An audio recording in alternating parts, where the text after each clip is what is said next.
Good morning students, welcome to English book class. Friends, English book की class में आप सबका स्वागत है।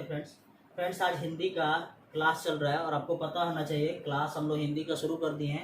100 मार्क्स जो हिंदी आपको लोग को बिहार बोर्ड में पढ़ना है 12th क्लास का। आज का फर्स्ट जो आपका कविता वाला पार्ट है, कविता वाला जो भाग है, ठीक है ना फ्रेंड्स। जो भाग 2 आप कविता वाला भाग का पहला चैप्टर है कड़बक। कड़बक आपको पता है ना, जिसके राइटर मलिक मोहम्मद जायसी जी हैं, ठीक है ना फ्रेंड्स। तो आइए उसके बारे में हम लोग आज दो चीज़ पढ़ते हैं। फर्स्ट चीज़ पढ़ते हैं मलिक मोहम्मद जायसी के बारे में सारांश पढ़ते हैं, मतलब उनकी जीवनी पढ़ते हैं, ठीक है फ्रेंड्स। और सेकेंड हम लोग ये चीज़ पढ़ते हैं कि मलिक मोहम्मद जायसी का जो चैप्टर है कड़बक, इसमें हम लोगों को क्या पढ़ना है और उसका सारांश क्या है, ठीक है ना। उस कविता का सारांश क्या है। और कल के क्लास में हम लोग पढ़ेंगे कविता का लाइन बाई लाइन भावार्थ, ठीक है ना। उसको हम पढ़ाएंगे बहुत अच्छा से और भावार्थ ही पढ़ेंगे। तब तक आज चलिए हम लोग पढ़ते हैं कड़बक, जो आपको पढ़ना है फर्स्ट। इसका यदि आप पहला क्लास चला है आपका प्रोज में, प्रोज का मतलब हुआ गद्य, है ना। गद्य भाग में चला था, जिसके राइटर थे बाल कृष्ण भट्ट। जो चैप्टर का नाम था क्या क्या नाम था आपको याद है? बातचीत। तो फर्स्ट चैप्टर गद्य में खत्म हुआ है। आज यह फर्स्ट चैप्टर पद में होगा। इसका भी 3 ठो क्लास चलेंगे फ्रेंड्स। और इसके बाद हम फिर आपका ग्रामर वाला पोर्शन शुरू कर देंगे। इस तरह से आपका 100 मार्क्स का हिंदी भी हम कंप्लीट करा देंगे और आपका 100 मार्क्स का इंग्लिश भी 12th क्लास का बिहार बोर्ड का कंप्लीट करा देंगे। ग्रामर जो मैं पढ़ा रहा हूँ कोई भी क्लास के लड़के पढ़ सकते हैं, क्योंकि मैं अच्छा कॉन्सेप्ट लेकर आया हूँ फ्रेंड्स। तो आइए शुरू करते हैं कड़बक, मलिक मोहम्मद जायसी के जीवन। कवि मलिक मोहम्मद जायसी का परिचय यह है कि यह एक बहुत इंपॉर्टेंट ऑब्जेक्टिव क्वेश्चन के रूप में हो सकता है, जो मैं फर्स्ट बात बताने जा रहा हूँ। मलिक मोहम्मद जायसी जो सूफी प्रेम मार्गी काव्य धारा के सिरमौर कवि थे। सूफी प्रेम मार्गी काव्य धारा आपको याद रखना होगा। ऑब्जेक्टिव क्वेश्चंस जो है कई बार इसे पूछे जाते हैं, ठीक है ना फ्रेंड्स। अब मैं आपको इसका परिचय जो है, जन्म का परिचय, जीवन परिचय करा देता हूँ फ्रेंड्स। इनका जो जन्म है यह कहीं लिखित नहीं है। तो मलिक मोहम्मद जायसी का जन्म जो है 1492 में जैस नगर में हुआ था। आपको याद रखना है ये ऑब्जेक्टिव क्वेश्चन, ठीक है ना। इनके पिताजी का नाम मलिक शेख ममरेज था, है ना। पिताजी का नाम मलिक शेख ममरेज था। लेकिन सच तो ये है फ्रेंड्स कि प्रकृति ने चेचक के माध्यम से रूपहीन बना दिया था। मलिक मोहम्मद जायसी को चेचक हो गया था और बहुत ही हर तरीके से इनका जो है स्किन बहुत तरह से छिन्न भिन्न हो गया था और बाईं आँख और कान से भी वंचित कर दिया था नेचर ने। पर वह अंदर से बड़ा सुंदर थे और मृदुभाषी थे, मानवीय और स्वभावतः संत ही थे। यह कवि का परिचय है। आपको याद रखना है, चेचक हो गया था लेकिन अंदर से, प्रकृति ने बाहर से जो कुछ भी किया था, लेकिन अंदर से जो मलिक मोहम्मद जायसी के अंदर की जो क्वालिटी थी, वह दुनिया में बहुत नाम शोहरत और बहुत मतलब प्यार कमाए, ठीक है ना। अब मलिक मोहम्मद जायसी जो अपने पूरे ज़िंदगी में जो काव्य लिखे हैं, उनको मैं कुछ परिचय कराता हूँ। इन्होंने लिखा है पद्मावत, लिखा है अखरावट, लिखा है आखिरी कलाम, लिखा है चित्ररेखा, लिखा है कहरनामा लिखे हैं और मसला या मसलनामा लिखे हैं, ठीक है ना। ये खंड रूप में। तो फ्रेंड्स आगे मैं आपको इसी चैप्टर का आपको सारांश बता देता हूँ और तीसरे क्लास में मैं आपको जो ये 2 ठो गद्य भाग है उसका मैं शब्दशः अर्थ बताऊंगा, ठीक है। तो आइए इसका सारांश पहले बताते हैं, इसका सारांश क्या है।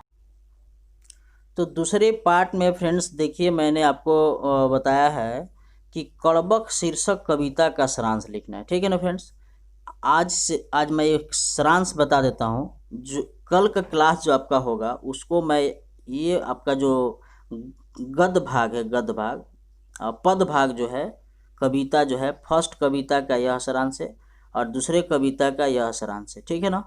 मैं आपको बताऊंगा। उसमें स्टार्टिंग की ही लाइन है, एक नैन कवि मोहम्मद सुनी, सोई बिमोहा जय कवि सुनी, चांद जैस जग विधि अवतारा, दिन कलंक किन्ह उजियारा, ठीक है ना। यह एक कविता है, मैंने इसको कविता के माध्यम से मैं आपको बताऊंगा, मतलब शब्द शब्द का अर्थ बताऊंगा। फिलहाल जो इस मलिक मोहम्मद जायसी का जो कविता है, पहला कविता, मैं उसका सारांश बता देता हूँ। कल का क्लास बहुत इंपॉर्टेंट होने वाला है और तीसरा क्लास भी बहुत इंपॉर्टेंट होने वाला है, क्योंकि सबका मैं ऑब्जेक्टिव क्वेश्चंस बताऊंगा जो आपके परीक्षा में आएगा, ठीक है फ्रेंड्स। तो आइए शुरू करते हैं। कड़बक शीर्षक कविता का सारांश क्या है, परीक्षा में अगर आ जाता है तब कैसे लिखेंगे। एक आंख होने पर भी मोहम्मद ने काव्य को गुना है, यह पहली लाइन का यह पहली पंक्ति है, ठीक है ना। जिसने वह काव्य सुना वही मोहित हो गया, जिसने वह काव्य सुना वही मोहित हो गया। विधाता ने हमें चंद्रमा जैसे सुंदर बनाकर तो भेजा था, लेकिन हमको भी कलंकित कर दिया। जिस तरह से चंद्रमा में भी दाग है, उस तरह से हमारे ऊपर भी कुछ न कुछ किसी न किसी बात को लेकर दाग है। वह प्रकाश ही करता है, लेकिन हमको तो कलंकित कर दिए भगवान ने यहाँ बनाकर, लेकिन हम प्रकाश की तरह इस दुनिया में हैं। एक आँख में ही उसे संसार सूझता है, माने कवि जो एक ही आँख के थे उनको संसार सूझता है। जैसे नक्षत्रों के मध्य में शुक्र की तरह वह उदित है। शुक्र जो है, शुक्र तारे चारों तरफ से हैं, लेकिन यह नक्षत्र की तरह वैसे ही है जैसे शुक्र है। जब तक आम में नुकीली डाभ नहीं निकलती, आगे उस कविता का भाव है जो मैं कल आपको बताने वाला हूँ। आप जानते हैं ना, आम में मंजर होता है, मंजर उसी को डाभ बोलते हैं, ठीक है ना। डाभ नहीं निकलती तब तक उसमें सुगंध नहीं बसती, ठीक है ना। तो डाभ निकलना जरूरी है। अब आगे लिखते हैं उस कविता के भाव में कि विधि ने समुद्र के पानी में खारेपन का दोष दिया। सही बात है, अगर समुद्र का पानी खारा नहीं होता तो वह ऐसा अशुद्ध नहीं होता, मतलब उसकी वैल्यू नहीं होती, क्योंकि वह तालाब जैसा हो जाता, ठीक है ना, झील जैसा हो जाता। जो झील का पानी मीठा होता है तो वह अशुद्ध है, आज तक अशुद्ध है, अपार है, जो इसके बारे में कोई जान और समझ नहीं सकता है। अब जो सुमेर पर्वत है, वह जो है सुमेर पर्वत त्रिशूल से मारा गया, तभी तो वह स्वर्णगिरी होकर आकाश तक ऊंचा हो गया। आपको याद होगा सुमेरु पर्वत पर भगवान शंकर ने त्रिशूल से मारा था और वह उसकी महिमा मंडित हो गई, ठीक है ना।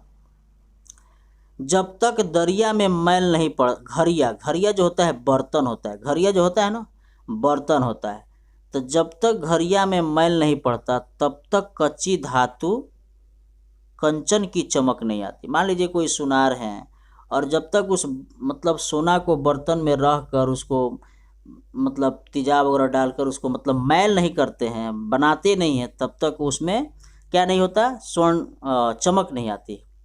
आगे कविता के भाव में लिखते हैं, कविता का यह एक नेत्र दर्पण समान है। मतलब कवि जो एक ही आँख के हैं, एक ही नेत्र के हैं, वह बिल्कुल दर्पण के समान है और उसका भाव निर्मल है। स्वयं वह कुरूप है, पर सब रूपवान उसके पांव पकड़कर चाव से उसका मुंह जोहते हैं। याद रखना है, एक ही पाँव।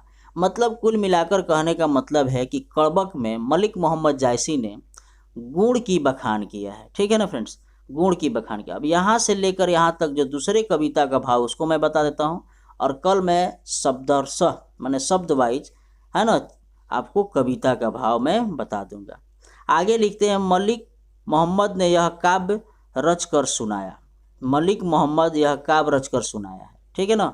जिसने सुना उसे प्रेम की पीड़ा का अनुभव हुआ, मतलब जिसने भी सुना उसे प्रेम हो गया। इस प्रेम कथा को रक्त की लेई से लगाकर जोड़ा है, ठीक है ना। इसकी गाढ़ी प्रीति को आंसुओं से भिगोया है और मन में यह समझकर ऐसा कवित रचा है कि शायद जगत में यही निशानी बची रह जाए। ऐसा बहुत इम्पोर्टेंट यह लाइन है। कहाँ है वह रत्नसेन, मतलब क्वेश्चन पूछते हैं, कहाँ है वह रत्नसेन जो ऐसा राजा था। कहाँ है वह सुगा जो ऐसी बुद्धि लेकर जन्मा था। कहाँ है वह अलाउद्दीन सुल्तान, कहाँ है वह राघव चेतन जिसने पद्मावती का शाह से बखान किया था, ठीक है ना। कहाँ है वह सुंदरी रानी पद्मावती, कोई नहीं रहा, जग में कहानी भर रह गई। धन्य है वह पुरुष जिसके यश की कृति है। फूल मर जाता है पर उसकी गंध नहीं मरती। किसी ने जगत में यश नहीं बेचा, किसी ने यश को मोल नहीं लिया, ठीक है ना। अपनी अपनी करनी से सब उसे खाते और पाते हैं। जो इस कहानी को पढ़े वह हमारे लिए दो शब्द स्मरण करे। तो फ्रेंड्स, ये रहा आपका कविता का सारांश, और कल मैं आपको बताऊंगा कविता का शब्द पूरा श्लोक पढ़कर, है ना, और उसका शब्द, और तीसरे क्लास में होगा आपका इसका ऑब्जेक्टिव। तो friends thank you so much for watching this class. Please आपसे रिक्वेस्ट है इस क्लास को लाइक कर दें और अधिक से अधिक सब्सक्राइब कर दें।